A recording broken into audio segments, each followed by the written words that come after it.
बातमी आहे विधान परिषद निवडणुकांसंदर्भातली। विधान परिषदेच्या 17 जागांसाठी निवडणुका जाहीर झाल्यात।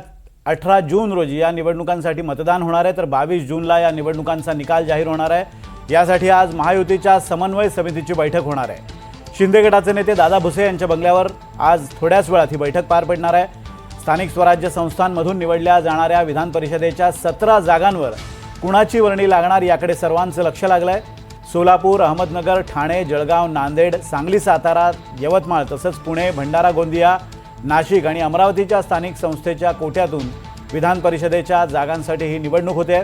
विशेष म्हणजे ठाणे तसंच कोकण, परभणी, हिंगोली आणि सातारा, सांगली या ठिकाणाहून महायुतीतून कोण उमेदवार असणार याबाबत उत्सुकता आहे।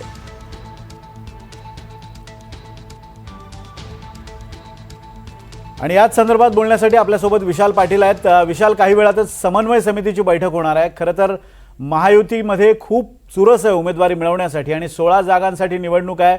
17वी जागा जी पोटनिवडणूक आहे, ज्याच्यावर चंद्रशेखर बावनकुळेंची विधानसभेवर निवड झाल्यामुळे ती सुद्धा मोकळी झालेली आहे।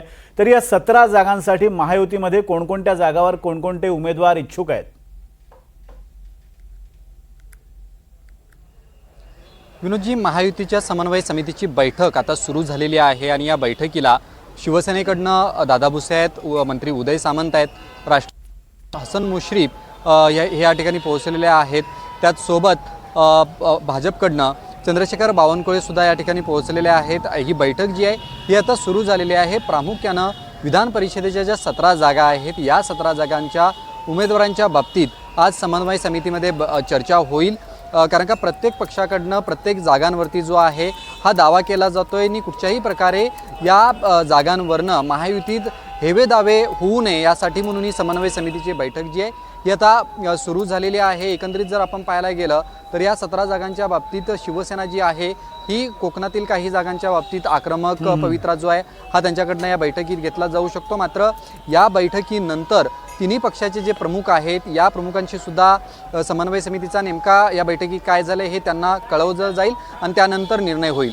दुसरं म्हणजे या आजची समन्वय समितीच्या बैठकीमध्ये फक्त विधान परिषदच नाही तर महामंडळाचं वाटपाच्या बाबतीत सुद्धा चर्चा जी आहे ही होणार आहे अशी माहिती मिळते। कारण प्रत्येक पक्षामध्ये महामंडळाच्या वाटपावरनं नाराजीचा सूर जो आहे हा आपल्याला पाहायला मिळतोय। गेले 1.5-2 वर्ष महामंडळांचं वाटप जे आहे अद्याप झालेलं नाही आहे आणि प्रत्येक पक्षात जे इच्छुक आहेत या इच्छुकांमध्ये मोठ्या प्रमाणात नाराजी होताना आपल्याला पाहायला मिळते। फक्त एकाच पक्षात नाही तर महायुतीतील तिन्ही पक्षांमध्ये सुद्धा हीच स्थिती आहे। त्यामुळे या बाबतीत नेमका काय तोडगा काढता येईल किंवा या बाबतीत काय विचार करता येईल ही एक चर्चा जी आहे ही या समन्वय समितीच्या बैठकीत होईल। आणि दुसरं म्हणजे आत्तापर्यंत ज्या जिल्हा परिषदेच्या आणि पंचायत समितीच्या निवडणुका झालेल्या आहेत, ज्या ज्या जिल्ह्यांमध्ये या निवडणुका झालेल्या आहेत, ज्या ज्या ठिकाणी सत्ता बसलेली आहे या ठिकाणी जिल्हा निहाय ज्या पोट समिती असतात या समितींच्या बाबतीत सुद्धा निवड अद्याप बाकी आहे। या निवडींच्या बाबतीत काय या अनुषंगानं सुद्धा जी आहे ही चर्चा या समन्वय समितीमध्ये होईल। मात्र प्रामुख्यानं विधान परिषदेच्या 17 जागांवरती चर्चेला जोर जो आहे हा अधिक असेल। विनोदजी, धन्यवाद विशाल दिलेल्या अपडेट्सबद्दल।